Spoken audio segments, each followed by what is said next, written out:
Abutting the northern Red Sea to its east, Bilad as-Sudan, as the early Arabs called it, was originally Nubia and, of course, the Kush Kingdom. It is an ancient territory, an ancient country. Egypt is to the north, Ethiopia and Eritrea are its eastern neighbors, and Libya and Chad are to the west. Boasting a rich, turbulent history spanning millennia, Sudan is where the two Niles, the blue and the white, meet. Sudan is also the gateway to the Mediterranean and the Sahara. And in the last couple of years, Sudan has been in the throes of a civil war. And of course, we all remember General Omar Bashir, the leader of Sudan, who visited this country some years ago. So welcome to a brand new series on Voice of the Cape on Newsbeat. It's going to be called the Sudan Peace Tracker Series.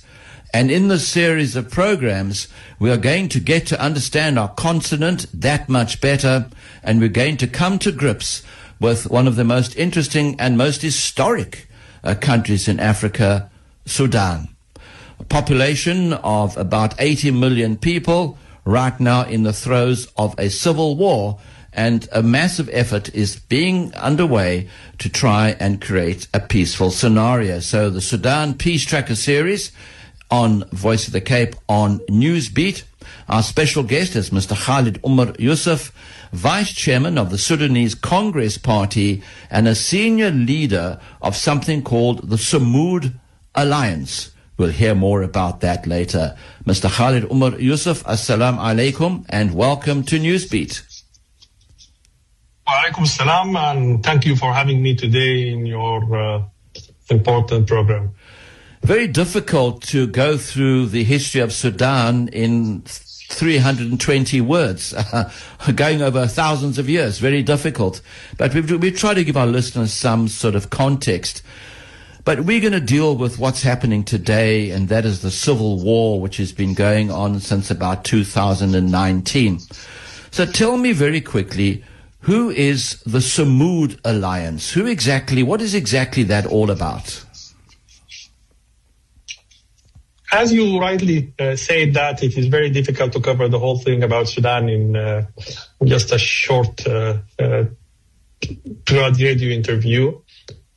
Sudan war is the biggest humanitarian crisis now on earth, with more than 25 million with need for humanitarian assistance. More than 14 million are displaced because of the war. And just to correct one information, you said actually the population of Sudan is around 45 million, actually not 30 million. So we are speaking about two-thirds of the country population are in need for humanitarian assistance, and it is the biggest humanitarian crisis on earth now. Samud is an anti-war alliance from the civilian democratic forces who opposed the war and called for peaceful settlement for this catastrophe. The Samud alliance now is the biggest civilian alliance with more than 20 political parties, many of the trade unions and professionals, youth groups, women groups, civil society, prominent figures. And the chairperson of Samud is Dr. Abdullah Hamdok. He is the last legitimate prime minister, civilian prime minister that led the country during the transition from 2019 till 2021. Indeed. And tell us something about the dynamics of the current civil war that's taking place in Sudan that is tearing the country apart. And I'm glad you've mentioned that right now it is the biggest humanitarian crisis on the face of the earth, and it doesn't get enough airtime. And we're hoping to try and rectify some of that.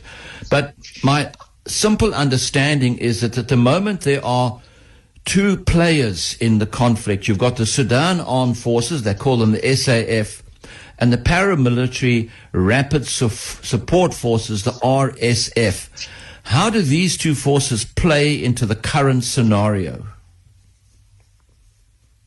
SAF and RSF are the main belligerents in this war now, but also the role of the elements of the former regime of Omar al-Bashir, the Islamist, is not getting sufficient coverage. While it is widely known by the Sudanese that this war is their wars, actually. In 2019, the Sudanese people went to the streets and they toppled the dictatorship of Omar al-Bashir, which ruled Sudan for 30 years. And during these 30 years, this regime committed the genocide in Darfur. South Sudan actually claimed their independence. And, hundreds of thousands of Sudanese have been victims for this regime. So the Sudanese people put an end for this regime in 2019 and started a very promising transition to a civilian rule. But the elements of Bashir regime within the security sector staged the coup in 2021 and then exploited the tension between SAF and RSF to trigger this war. Right, and of course, stuck right in the middle of it was your Honorable Prime Minister, Mr. Hamdok, who right now, I believe, as you've just said, is also part of the trying to create this peace initiative, if I understand it correctly. Exactly. In 2021, SAF and RSF, together with the element of the former regime of Bashir, staged the coup again in the transition.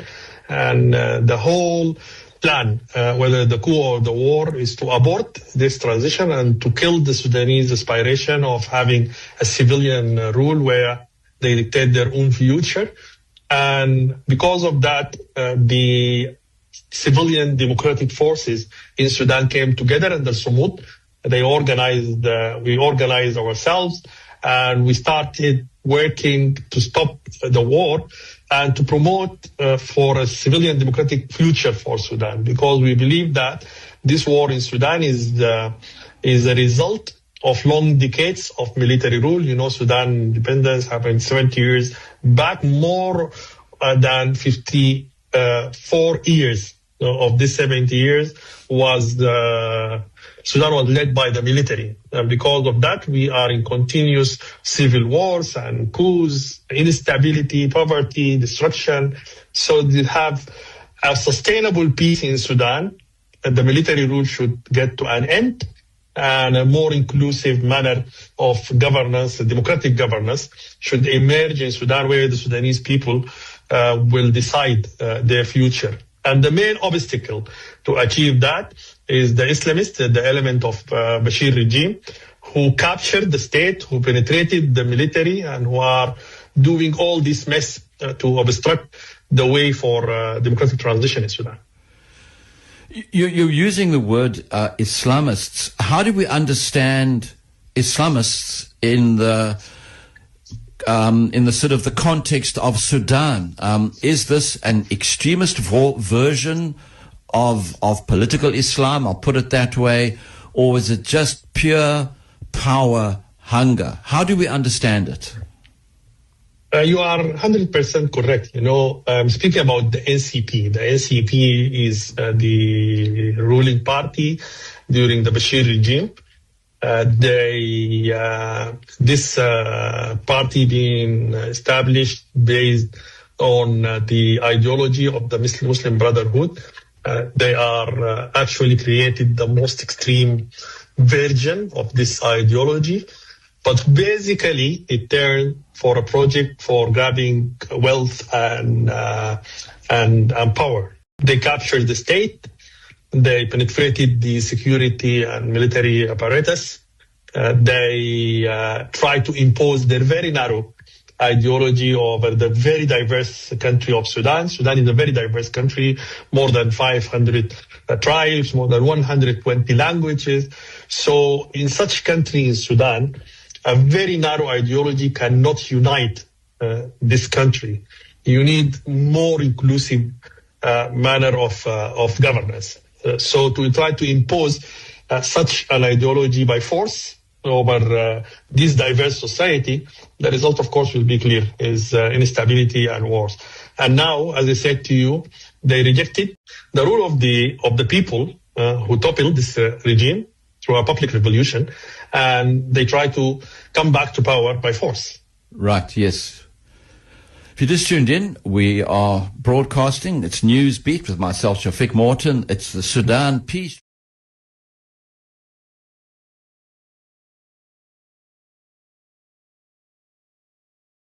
Shafiq Morton, it's the Sudan Peace Tracker series. This is going to be a regular weekly feature on Newsbeat. Our guest for this week is Mr. Khalid Umar Yusuf, chairman of the Sudanese Congress Party and a senior leader of the Samud Alliance, an alliance which is working so hard towards peace.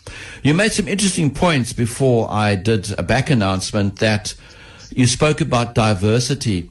It's interesting that if one travels through Africa, particularly to Islamic Africa, which is north, going from the Sahara, that the only way to deal with this diversity, as you correctly said, is a measure of tolerance. But I'm sure you'll agree, this is not a tolerance that is calling for the lowering of standards, is it? It's a tolerance which actually is calling for higher standards than what is being presented by the current regime, isn't it? Exactly. And, in Sudan, through Sudan history, this is a continuation of the same system, a denial of the very rich diversity of Sudan, continuous try by certain elements to shape Sudan upon their own future. And of course, this will lead for instability and civil wars. So I think the main lesson from the history of Sudan, and of course we have, bunch of lessons that we can learn from your own experience in South Africa, that embracing the diversity could be source of strength, but try to impose a single vision by force over all people will never create stability or prosperity. And that's why in Samud, we keep saying that calling for civilian democratic future for Sudan is not just a luxury. It is a necessity 100%. For stability, because there is no sustainable peace without civilian democratic transition. I would agree with that, and perhaps add, and you can agree or disagree with me, my humble understanding is that what Sudan needs is a constitutional dispensation. The country needs a constitution because the constitution is the umbrella that puts everybody in the shade or embraces everybody, as opposed to a single ideology which can divide people more than unite them. Correct. And this constitution should be a manifestation for a social contract between the people of Sudan. Because,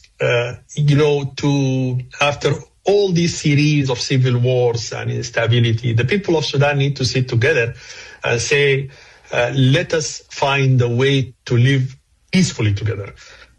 Let us find permanent arrangements that can ensure that there is no first-class people and second-class people. How people can be equal, how can they be justice, how they can be equal opportunities for different people. And that's why, in addition to our call for democratic transformation, of course, we are emphasizing that a diverse country like Sudan needs a genuine federalism. Because, Sudan, when you look for the north, the south, the east, the west, we keep saying in Sudan, for example, just a region like Darfur. Darfur is bigger than France. Yes. And this is just one region in Sudan. So the very high central authorities is not the way for stability. You need democracy, you need federalism, you need rule of law to embrace this diversity and turn it to a source of strength instead of a source of instability. Absolutely. And my final question, obviously when you get conflict, you always find international and sometimes regional players coming on board and really messing things up. My experience of Somalia, for example, in Mogadishu, I was told by the local people there, if the foreigners would leave, we would be able to get peace in our country, referring to the intervention by foreign forces, which is evident for all to see. Is Sudan also becoming a victim of that outside interference? Of course, when there is a civil war, when there is instability, this is like the rule everywhere. It opened the doors for the international and regional competition to shape the things in their favor. But every time and then we keep saying that to stop the international and regional intervention, the negative international and regional intervention, this is the mission of the Sudanese, firstly, is to stop the fighting among each other and work collectively for the national interest of Sudan, not the interest of any external power. Sudan also is in a very unique position actually in Africa. Sudan is part of the three major epicenter of conflicts in the continent.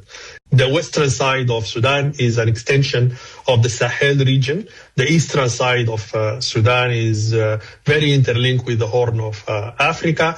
The southern side of Sudan is as well bordering the Great Lakes in Africa, let alone the interaction with important regions like the Red Sea and the Middle East. So the conflict in Sudan is a continental conflict. If you want peace in Africa, you need to start by achieving peace in Sudan, because Sudan is affecting the stability of the continent overall, and it's been affected as well by the different conflicts in the region. So the issue of Sudan is important for the Sudanese, of course, firstly, but it is important for the African, because it is the main gate to achieve stability and peace in our continent. Amen to that. And with that, we conclude this week's edition of the Sudan Peace Tracker Series on Newsbeat on Voice of the Cape. Mr. Khalid Umar Yusuf, Vice Chairman of the Sudanese Congress Party, Senior Leader of the Sumud Alliance. Shukran, thank you so much for joining us. It's been an honor. Thank you very much.